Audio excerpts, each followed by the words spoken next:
A very good evening to you and welcome to ATN Global News. First, let's take a look at the headlines.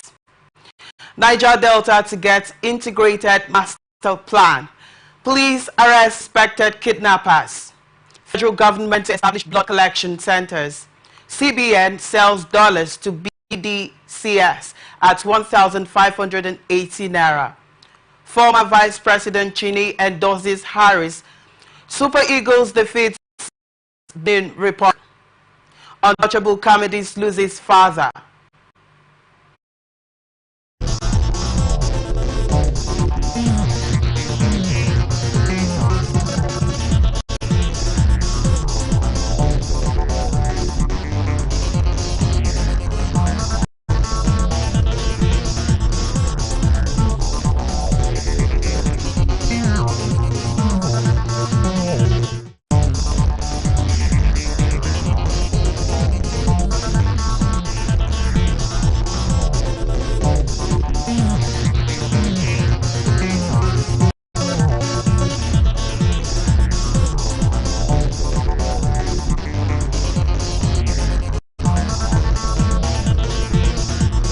And now to our stories. Niger Delta Development Commission, in conjunction with the Ministry of Niger Delta Development, is preparing an integrated master plan for the development of the Niger Delta region. The NDDC Director of Planning, Research and Statistics, Mr.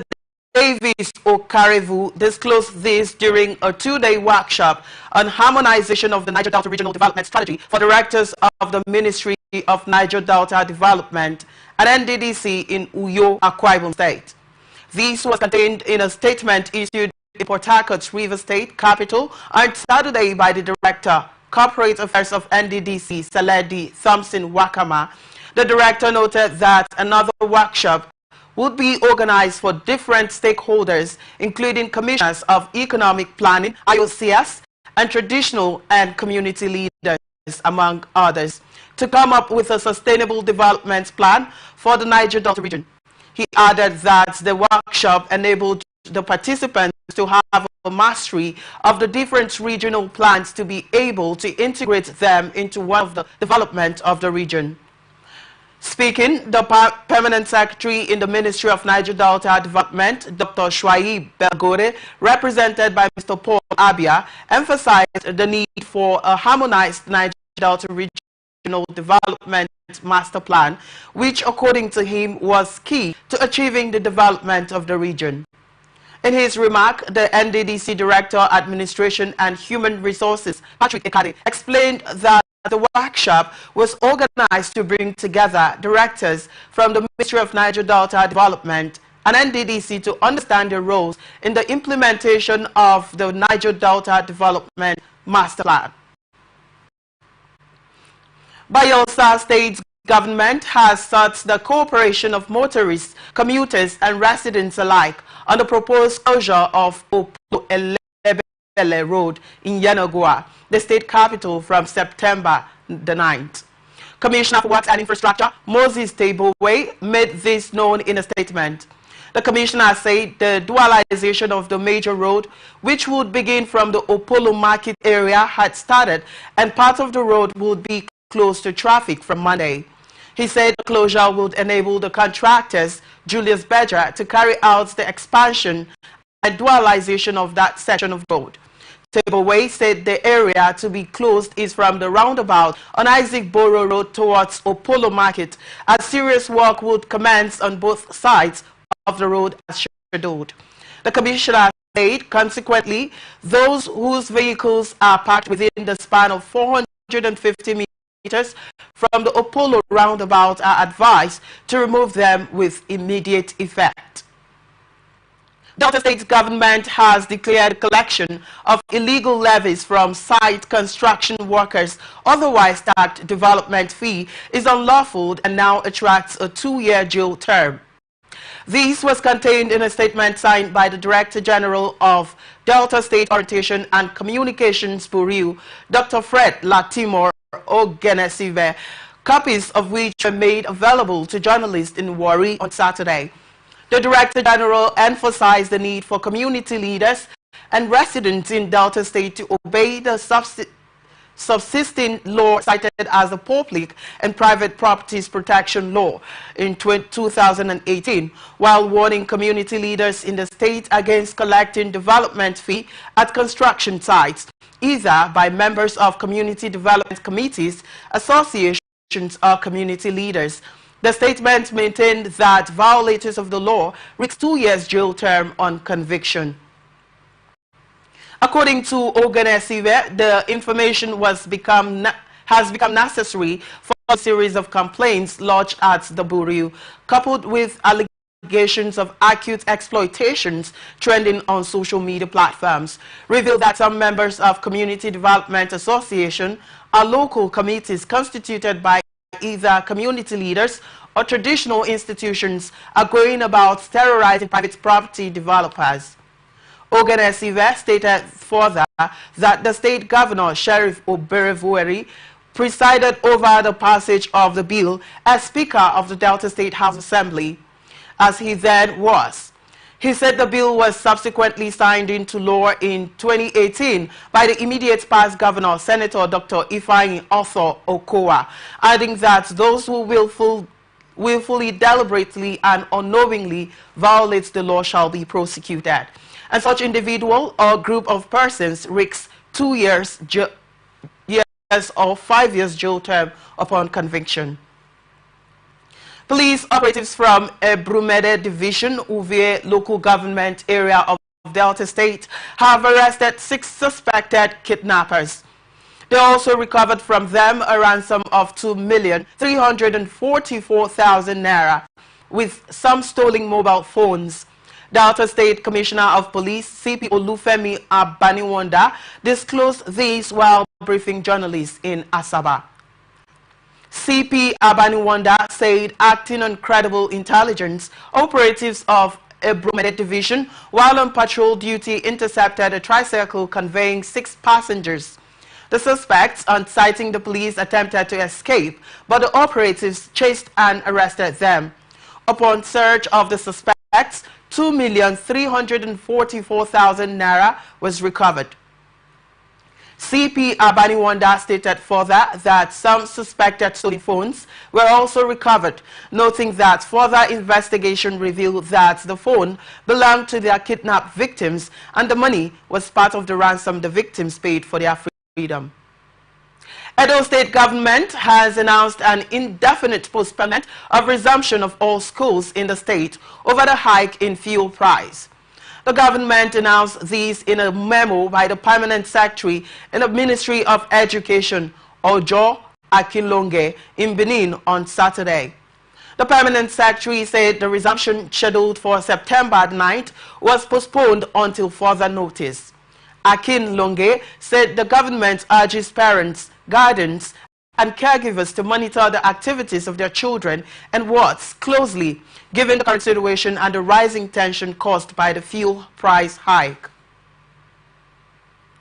All Progressives Congress has described as expensive political gimmickry the decision of the Edo State government to suspend indefinitely the resumption date for schools in the state over the hike in the price of fuel. The Permanent Secretary in the State Ministry of Education, Ojo Akinlonge, via memo announced the postponement of the September 9th, 2024 earlier scheduled date until further notice. Reacting to the development, Peter Uwadie Enosorogbe, Publicity Secretary of APC in the state, in an interview with newsmen, described the action of the state government as political gimmick. Uwadie Enosorogbe said he was surprised that the state government could be sacrificing the educational pursuit of the children for politics.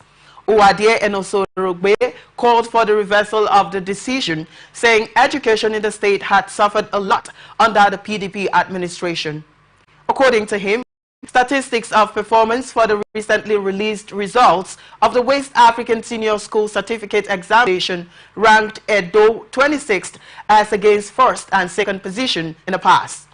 He called on the stakeholders to prevail on the government to open the schools, adding that it was illogical for the government to keep at home children whose parents had paid school fees and bought textbooks. Ahead of the Edo State governorship election, the National Commission has assured that the election will be conducted with the highest integrity. The Commission revealed that it has intensified their engagement with stakeholders both at the state and local government level, while voter education is still ongoing at all levels. The commissioner in charge of voter education and information, while making the revelation in Abuja, said the commission has concluded training for security personnel, while the ad hoc staff, especially the supervisory presiding officers, for the election. The INEC National Commissioner and Chairman, Information and Voter Education Committee, Sam Olumekun, who spoke with newsmen in Abuja on the commissions in preparation for the September 21st election, noted that this is a critical period that demands collective attention, expertise and commitment to democratic principles. The National Commissioner, who was by the Director of Voter Education and Publicity, Mary Nkem, said INEC is aware of the dangers posed by fake and misleading news, especially during an election period.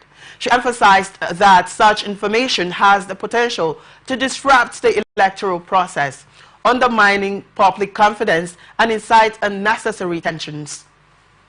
We will intensify the information flow as we move closer to the Edo governorship election. Measures have also been put in place to minimize circulation of fake news, and however, we cannot do this alone. So we believe that you will remain a bulwark against fake and misleading information about the Commission and the electoral process. We urge the public and the media to play their role by verifying any information relating to the election directly with the Commission before sharing such.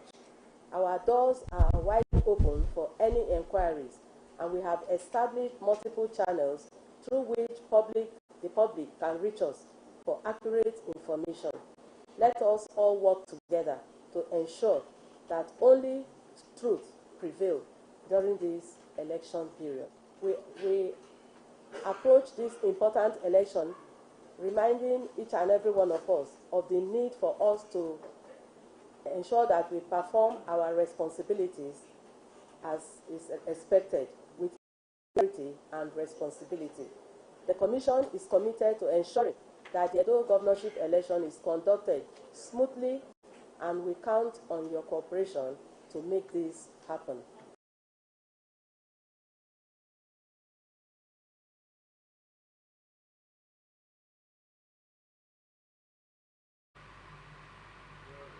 In the same vein, the Chief Press Secretary to the INEC Chairman, Rotimi Oyekami, reiterated the important role the media plays in shaping the nation's democracy. He therefore urged the media to take advantage of the Electoral Act 2022, the 1999 Constitution, and INEC regulations and guidelines, as well as the Code of Conduct for elections coverage, to have a good knowledge and understanding of what is expected of them. The media also provides a platform for political parties and candidates. Now, the media sometimes has been accused by some political parties of not giving them the platform, that they concentrate on the big parties. You know, in Ireland, we don't have big or small parties. All political parties are the same as far as we are concerned. But the media has that responsibility to give them that platform, to talk about what they want to do, because that is part of what will inform the decision of the voters to vote for any political party of his choice. We also have the responsibility of forcing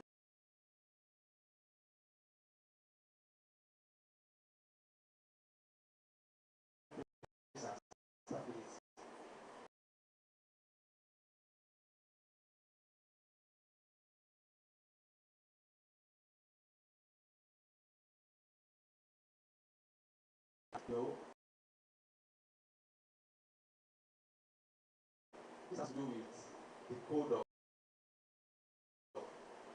conduct of reporting elections. Fostering peace and stability means that you are sensitive about reporting on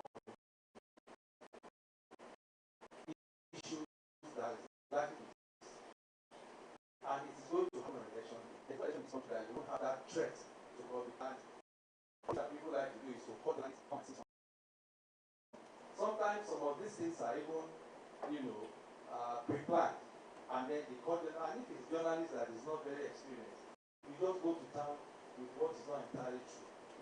So we need peace and stability for the election to take place at the time that we want it to take place, and we also need peace and stability for us to collate and announce the overall result.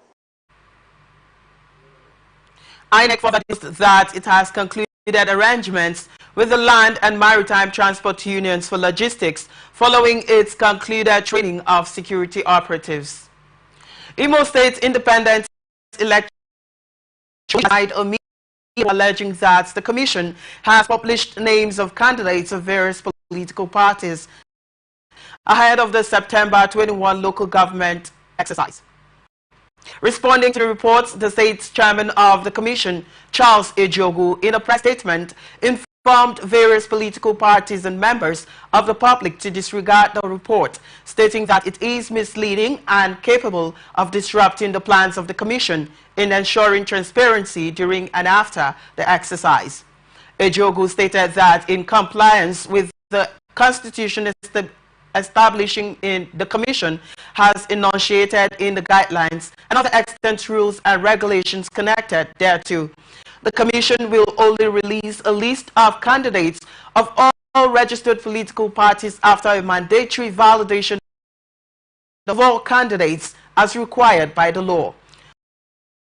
Following the ICF participating political parties, the candidates and the general public disregard the rumor, which he described as a blatant falsehood without right ignominy. All Progressives Congress in Osun State has called on the Independent Corrupt Practices Offences Commission to investigate Kazim Akinleye, Osun State Chief of Staff. These follows allegations by the Osun APC that Akinleye used his closeness to the state government to secure a 209 million naira tertiary education trust fund contract at Osun State University.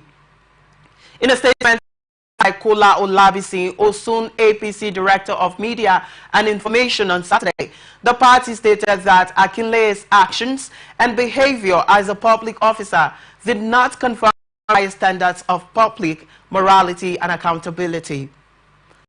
The party alleged that he has put himself in a position where his personal interests conflicted with his duties and responsibilities as the administrative head of the office of the governor of Osun State, in breach of the provisions of Code of Conduct, Part 1, Section 5 of the Act. Responding, the spokesperson to Governor Ademola Adeleke, Olawale Rashid, described the allegation as a ridiculous concoction, stressing that the allegations against the governor's chief of staff were baseless. Rashid added that Akinleye has not violated any provisions of the Code of Conduct. He urged members of the public to discount the Osun APC, describing them as failed men of yesterday. He also added that the Ademola Adeleke administration is committed to upholding and enforcing due process. Federal government and the Ekiti state government have concluded plans to upgrade the permanent orientation camp of the National Youth Service Corps located at Emure Ekiti, Emure local government area, to a world-class standard. The chairman, Senate Committee on Youth and Community Development, Senator Yemi Adaramodu, gave the hint at the weekend in Emure Ekiti when members of the committee visited the camp for a facility tour.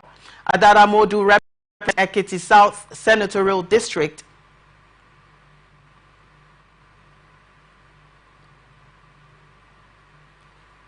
Bemoaned the death of requisite facilities that could offer comfort to the youth cause members at the camp, saying the effort will correct such anomaly.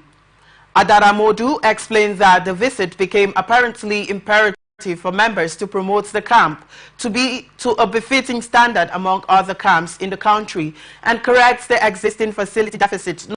The senator was accompanied to the camp by other committee members like Senator Wasiu Eshinlokun, representing Lagos Central, Chukwuemeka Eze represents Ebonyi Central, and the Ekiti State Commissioner for Youth Development, Honorable Goat Adeshola Adedayo. Intervention facilities announced by the lawmaker are modern hostels, office accommodation, corps members, ultra-modern toilet facilities, lecture hall, among others. Ekiti Commissioner for Youth Development, Honorable Adedayo, said the visit of the Senate Committee to orientation camp is a collaborative effort that will revamp the camp and make it befitting for the youth cause members. Adedayo disclosed that the Ekiti State Government had in the last few months donated 45-room toilet facilities in addition to the ongoing lecture theatre and mattresses to the camp. Nigerian Security and Civil Defense Corps has said that its operatives arrested 7 suspected misdemeanors during last Thursday's fuel hike protest by commercial vehicle operators in Ilorin, Kwara State capital. The suspects, according to a statement issued on Saturday by the Public Relations Officer of NSCDC in Kwara Command, Ayula Michael, were allegedly involved in unlawful and violent conduct during the protest. According to Michael, the suspects were part of the hoodlums terrorizing people in some areas of Ilorin. The NSCDC Kwara State Commandant Umar Mohammed assured the people of Kwara State that the command remains firmly committed to upholding public order and will continue to take decisive measures against any individual or groups involved in criminal activities that threaten the safety and security of the state. The statement said, Michael noted that the suspects would be charged to court for prosecution in accordance with the law. Plateau State Governor Caleb Mufwang has announced the dissolution of the 17 Local Government Transition Implementation Committee Chairman, effective from September 6, 2024. The committees were constituted on June 9,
Governor's Director of Press and Public Affairs, Gang Berry, stated that the governor directed the directors of personnel management to assume responsibility for the administration of the local government areas until elections are held on October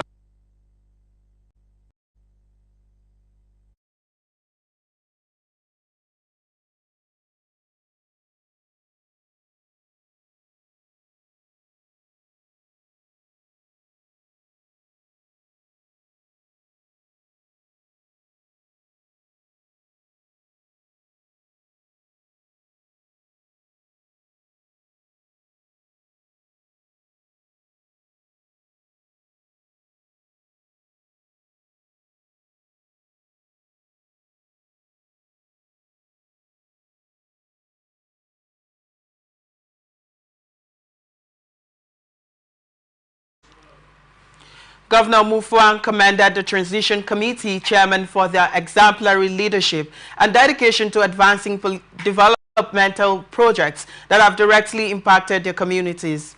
He expressed pride in their accomplishments and urged them to continue offering valuable counsels to promote peace and unity within the People's Democratic Party and Plateau State.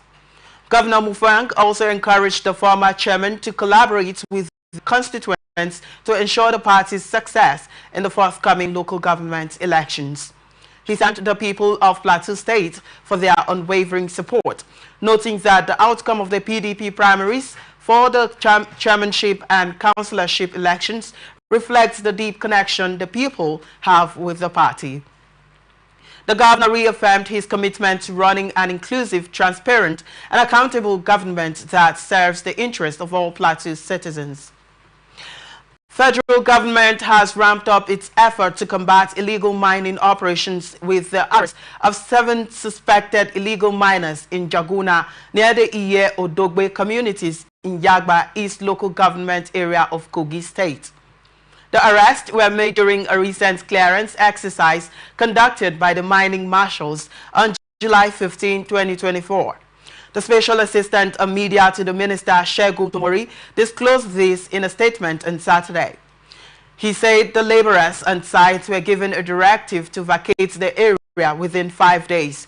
Rather than comply with the directive, the illegal miners mobilized additional workers and fortified the site with armed protection. This led to the latest operation by the mining marshals to dislodge them. Commander of the mining marshals, ACC John Atta Onoja, emphasized the unwavering commitment of the Minister of Solid Minerals Development, Dele Alake, to eradicating illegal mining activities in Nigeria. He issued a stern warning to anyone involved in these illegal activities, regardless of their status, to desist or face the full consequences of the law. The mining marshals operating under the Ministry of Solid Minerals Development are dedicated to securing the mining environment and boosting investor confidence in the sector. Jigawa State Government has inaugurated a 12-member Consumer Protection Committee to checkmate adulteration. The committee was inaugurated by the Commissioner of Commerce, Cooperative and Tourism, Alhaji Aminu Kanta, on Friday. Babura said Governor Malam Umar Namadi mandated the ministry to establish the committee to curtail adulteration in business activities across the state. He said the move is in line with the present administration's commitment to boost business activities in the state and promote understanding among buyers and sellers. The commissioner urged members of the committee to fear God in the discharge of their duties and commended the governor for approving the establishment of the committee. The committee is headed by Umar Alhaji Bala, while Nasiru Muhammad will serve as a secretary. Chairman of the committee, Umar Alhaji Bala, expressed appreciation to the government for the opportunity given to them and assured that they will do everything possible to actualize the government's objectives. He called on members of the committee to work diligently to achieve the desired goals. Labour Party Kaduna State Chapter has clarified that the appointment of Nenadi Usman as the National Caretaker Chairman of the party, followed by the expiration of Barrister Julius Abure's tenure. Mr. Yusuf Solomon Dambaki and Sani Sahabi, Chairman and Secretary of the State Labour Party Interim Committee, in a statement issued in Kaduna on Saturday, said it is important to clarify that the tenure of Barrister Julius Abure and all his appointees ended on June the 9th, 2024. The rejection of Nenadi Usman's appointment appears to stem from a reluctance to accept his reality. According to the statement, the appointment of Nenadi Usman, facilitated by Governor Alex Oti and supported by the former presidential candidates Peter Obi, members of the National and State Assemblies, the NLC, TUC, the Gubernatorial Candidates Forum, and all other stakeholders, is a necessary step to ensure the party's survival and effectiveness. The statement further explains that the Independent National Electoral Commission has ceased all dealings with Barrister Abure and his appointees, making it imperative for the party to adapt and embrace the new leadership. The statement added that change can be challenging to accept, but it is essential for the Labour Party to remain relevant and functional.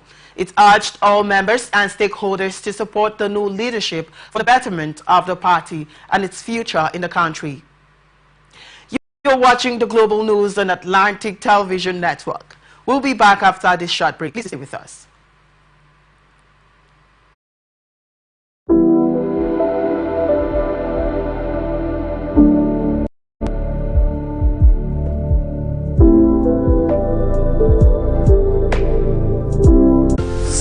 From the line across the ocean to the land beyond the mountains, through the Sahara, we bring on-spot news, live analysis, expert discussions on trending stories in politics, business, socio-economy, sports, and documentaries.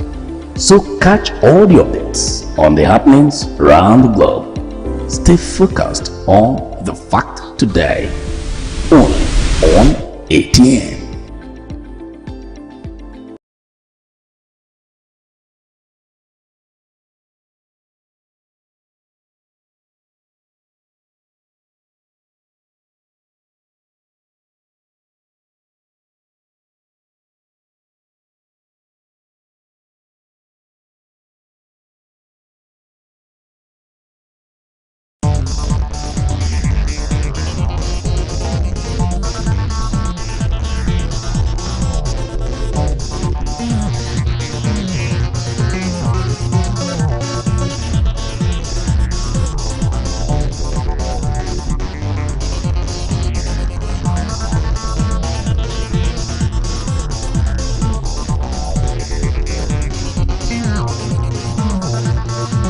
Welcome back. This is the Global News and Atlantic Television Network. Now to the rest of our stories. President Bola Tinubu says that administration is dedicated to providing more modern equipment and resources to the Nigerian police force to enable it to discharge its responsibilities more effectively. Tinubu said this on Saturday at the graduation ceremony of 478 students of Nigerian Police Academy, Wudil, Kano State. The president urged graduates to adhere strictly to the ethics of modern policing in the discharge of their responsibilities.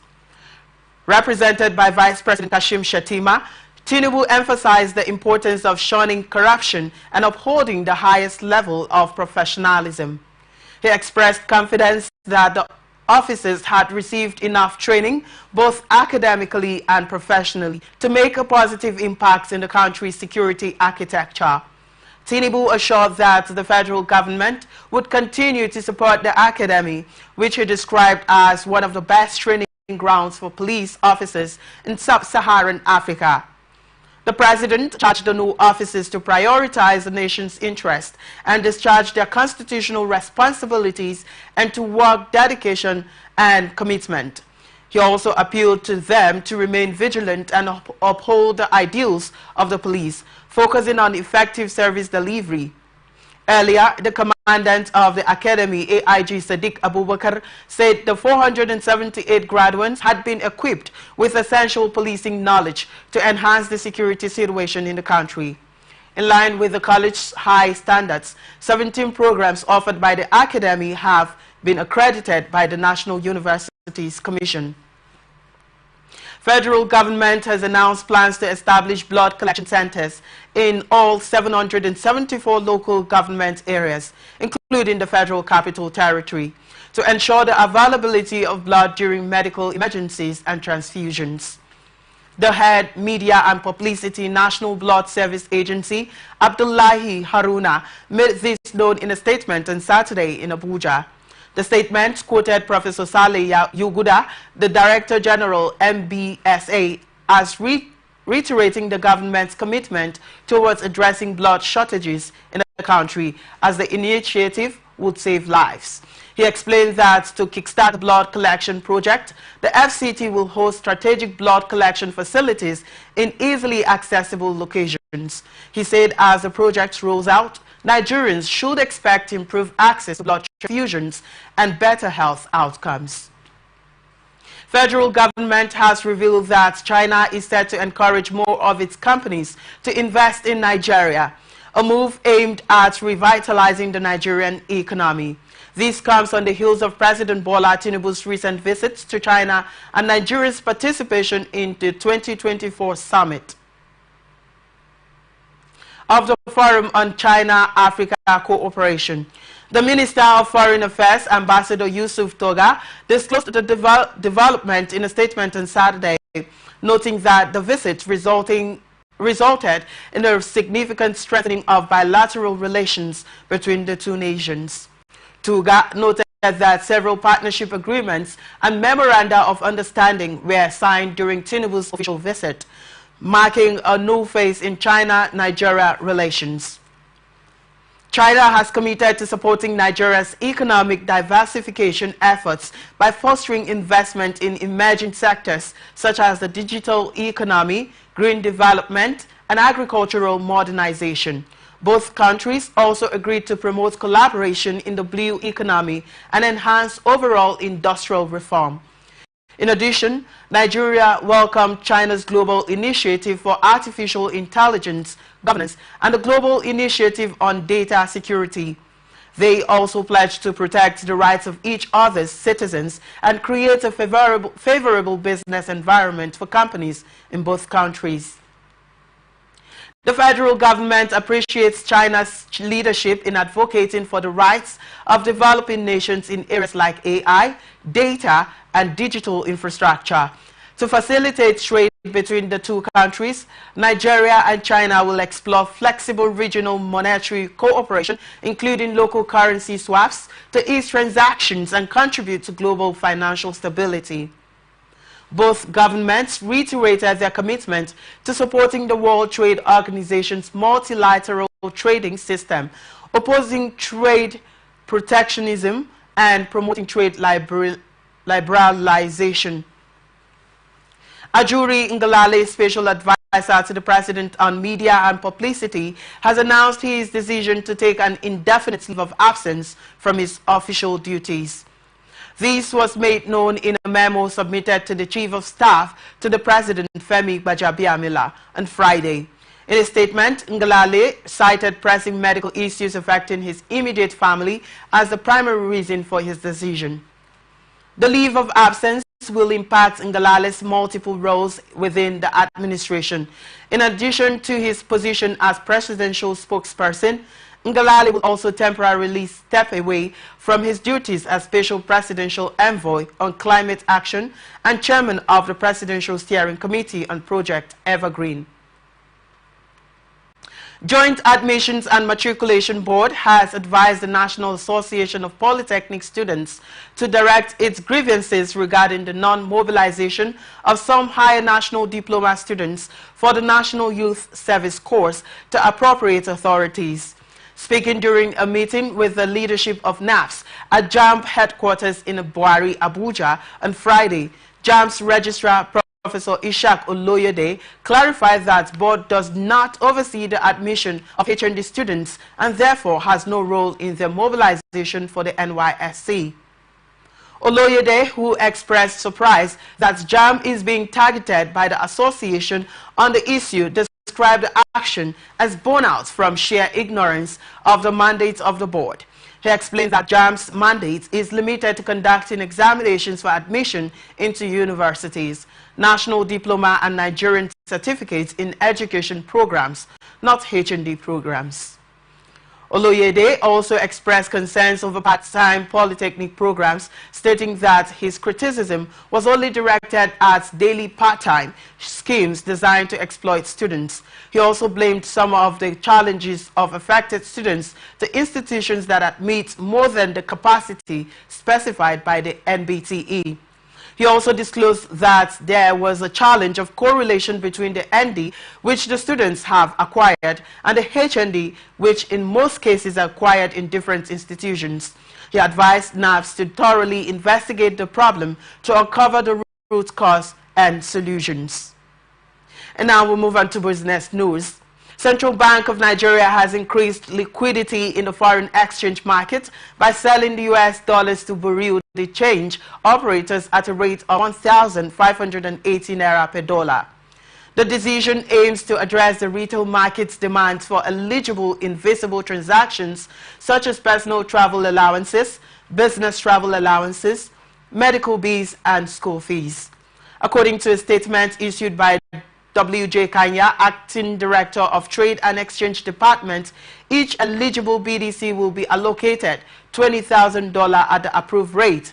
In turn, BDCs are authorized to sell to end users at a margin not exceeding 1% above the purchase rate from the CBN.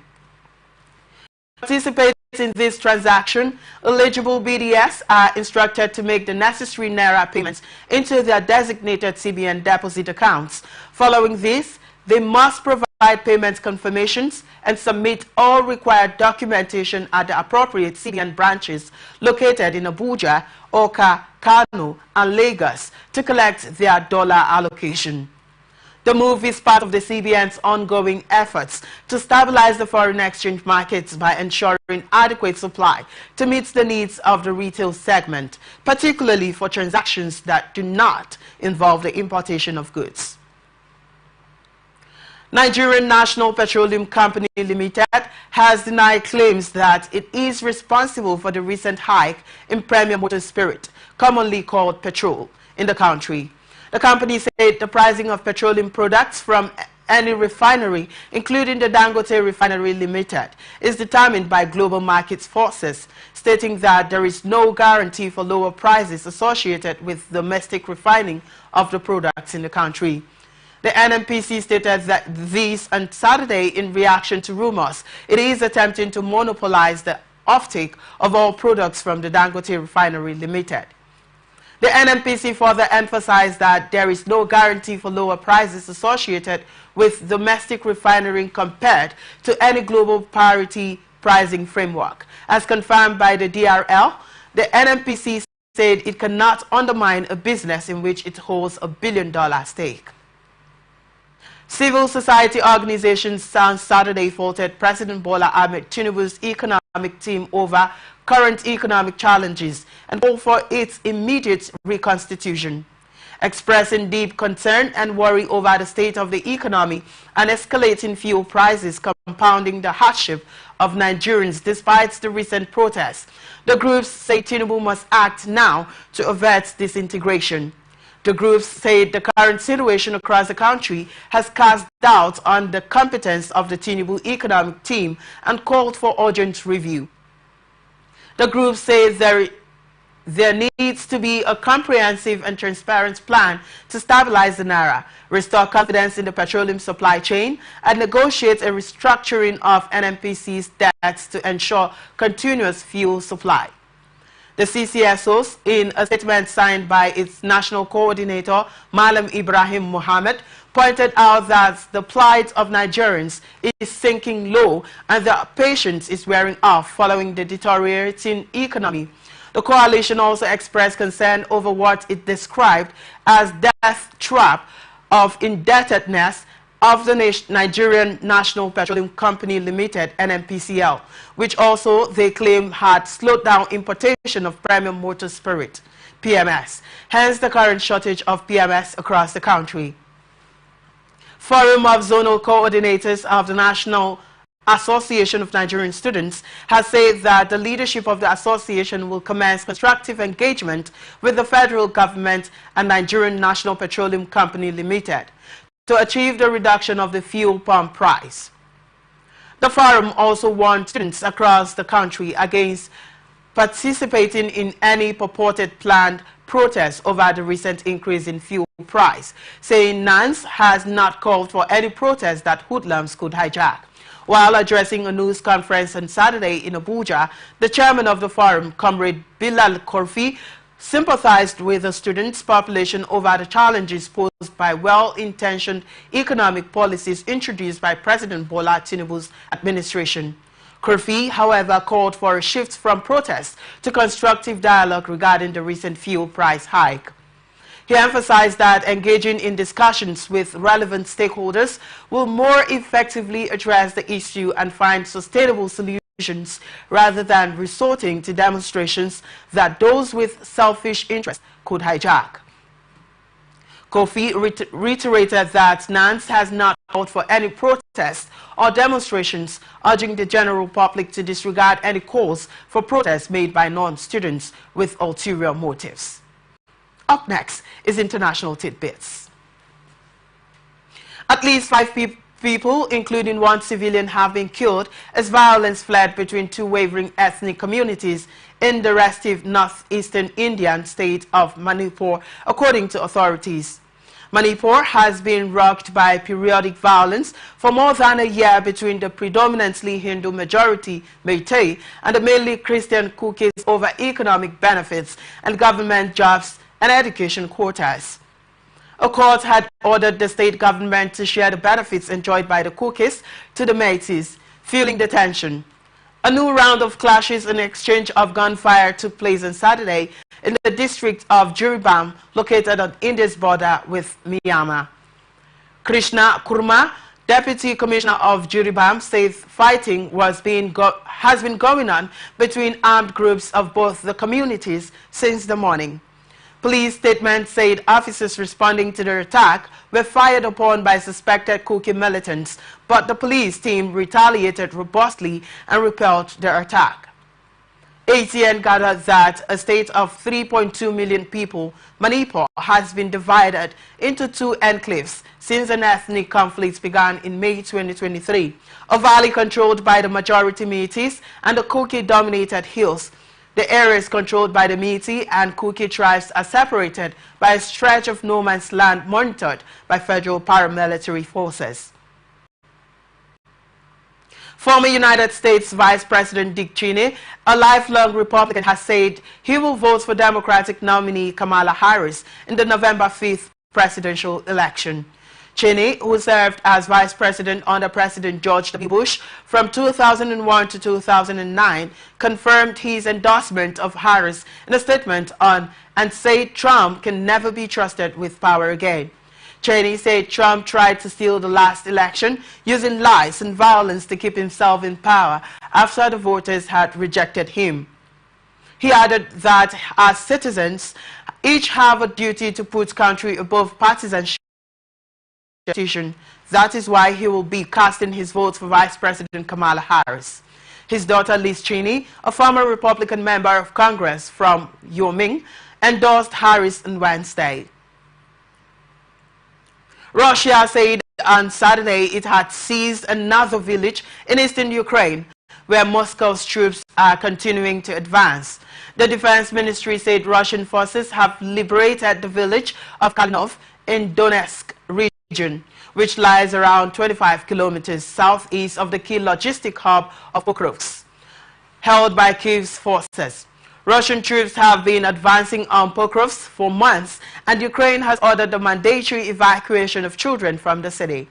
Moscow has claimed to have captured a string of villages in the area, even as it struggles to fight off a major Ukrainian counterattack into its own Western Kursk region. Russian President Vladimir Putin said on Thursday that Russia's primary objective in the conflict was to capture the entire Donbas region, which consists of Ukraine's Donetsk and Lugansk regions. Moscow claimed to have annexed them, along with the southern Kherson and Zaporizhia regions in 2022, months after it launched its full-scale military offensive and despite not having full control over them. Thousands of left-wing demonstrators on Saturday took to the streets across France to protest against the nomination of the center-right Michel Barnier as Prime Minister and denounce President Emmanuel Macron's power grab. Protests took place in Paris as well as other cities including Nantes in the west, Nice and Marseille in the south, and Strasbourg in the east. Macron on Thursday appointed Barnier, a 73-year-old former foreign minister who acted as the European Union Brexit negotiator, as prime minister, seeking to move forward after July snap elections in which his centralist alliance lost its relative majority in parliament.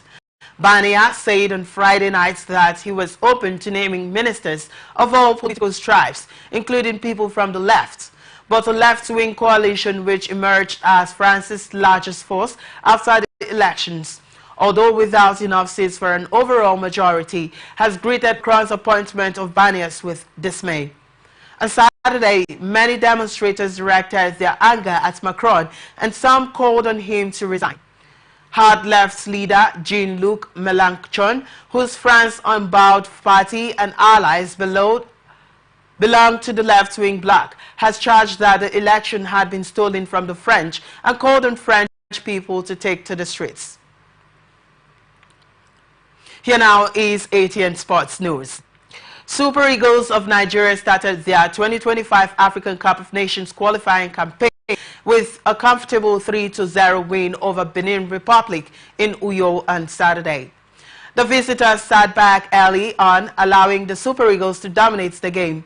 Ademola Lookman missed a chance to put Nigeria ahead in the 17th minute. The Atlanta winger was put through on goal by Wilfred Ndidi, but failed to hit target. Saturnin Alagbe produced a superb save to deny Samuel Chukwueze 2 minutes before the half-hour mark. Super Eagles goalkeeper Stanley Nwabali had to be alert to stop Steve Muni's free kick 5 minutes before the break. With timing running out in the first half, Lookman produced a moment of magic to give Nigeria the lead. The 26-year-old dribbled past 3 defenders before firing the ball into the net. The first chance of the second half fell to Nigeria, but it was wasted by Lookman. Benin Republic grew into the game with Muni testing Nwabali from inside the box. Substitute Victor Osimhen netted Nigeria's second 12 minutes from time. The powerful striker slotted the ball home after he was set up by Wilfred Ndidi. Lookman scored his second of the game in the 82nd minute. The Super Eagles will take on Rwanda in next game at the Amahoro Stadium in Kigali on Tuesday. Nigeria's Esau Ogunkole has racked in a bronze medal at the ongoing Paris 2024 Paralympic Games in France. This has made the country secure the first singles Paralympic medal since Sydney 2000, owing to Ogunkole's outstanding performances in the men's single class 4. Back then, Tajudeen Agumbiade and Alabi Olufemi brought home gold and bronze respectively in the class 9 men's singles. Ogunkole has reignited the nation's legacy in the sport, securing Nigeria's 5th medal at Paris 2024. Although his run for gold came to an end in the semi-finals, where he faced Tokyo 2020 silver medalist Kim Young-gang, Ogunkole put up a valiant fight before failing short, losing 3-1. The Ogun State athletes' road to the semi-finals was filled with standout moments. In the round of 16, he delivered a stunning upset by defeating reigning Paralympic champion Abdullah Öztürk of Turkey 3-1. He followed this with an impressive 3-1 victory over France's Maxime Thomas, a Tokyo 2020 bronze medalist, in the quarterfinals, securing his place in the Final Four and guaranteeing Nigeria a historic singles medal. Nigeria's Flora Ugunwa has won a silver medal in women's javelin air 5-4 at the ongoing Paris 2024 Paralympic Games. She finished second in the event with a throw of 19.26 meters behind Uzbekistan athlete Nukur Kubernova, who set a world record with a throw of 21.12 meters. Ogunwa's feat has made Nigeria rake in the first medal in women's javelin category, with a total medal of 4 so far. The 40-year-old Nigeria has continued to shine, having now won 3 consecutive Paralympic medals, 2 golds, Rio Tokyo, and now silver Paris. The bronze medal was won by Elam Salehi of Iran, who threw 16.24 meters. Other athletes who have won medals from Team Nigeria are Onyinyechi Mark, Eniola Bolaji, and Esther Nwogu.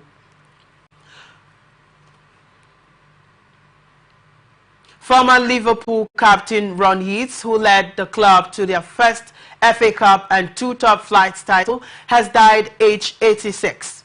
The Premier League side announced on Saturday. The ex-Scotland defender was part of the Liverpool side that won the second division title under the Bill Shankly in 1962 and went on to win the Old First Division twice, the FA Cup in 1965 and the Charity Shield 3 times. Yeats was signed from Dundee United in July 1961 by Shankly, who invited journalists to take a walk around him. He is a colossus at the 6'2" defender's unveiling. Yeats took over as captain within 6 months and went on to make 454 appearances over more than a decade at Anfield. His record, 470-match run as Reds skipper, was only broken by Steven Gerrard in the last decade. He left to become Tranmere's player-manager for 3 years, followed by a brief spell in the United States before returning to Anfield in 1986 as chief scout for 2 decades. Now we move on to entertainment news.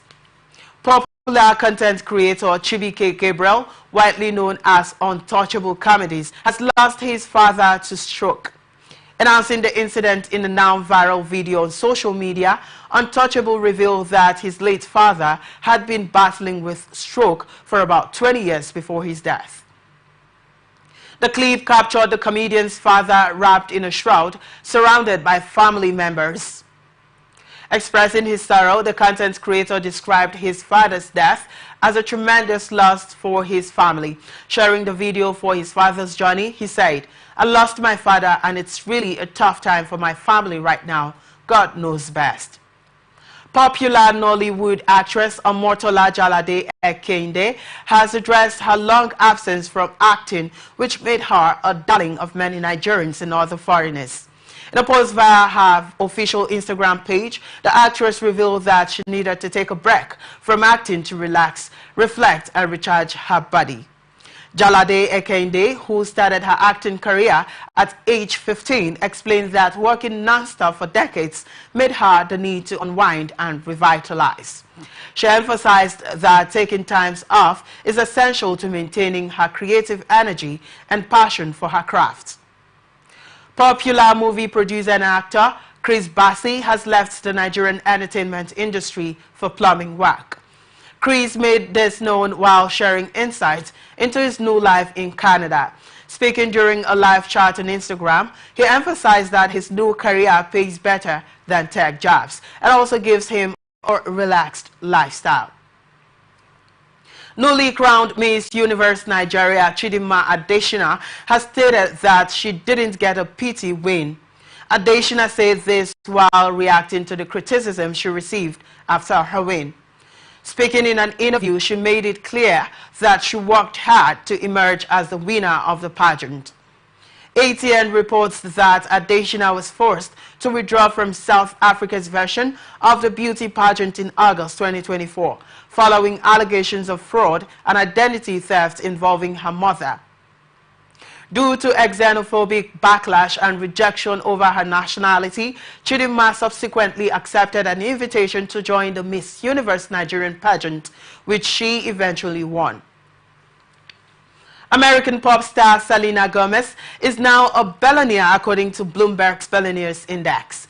The actress, singer, and entrepreneur amassed an estimated $1.3 billion fortune from her Red beauty brand to music and hits shows.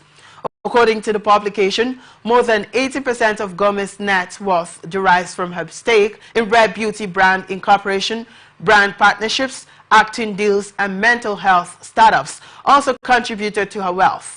Gomez came into the spotlight as a child star in the 2000s.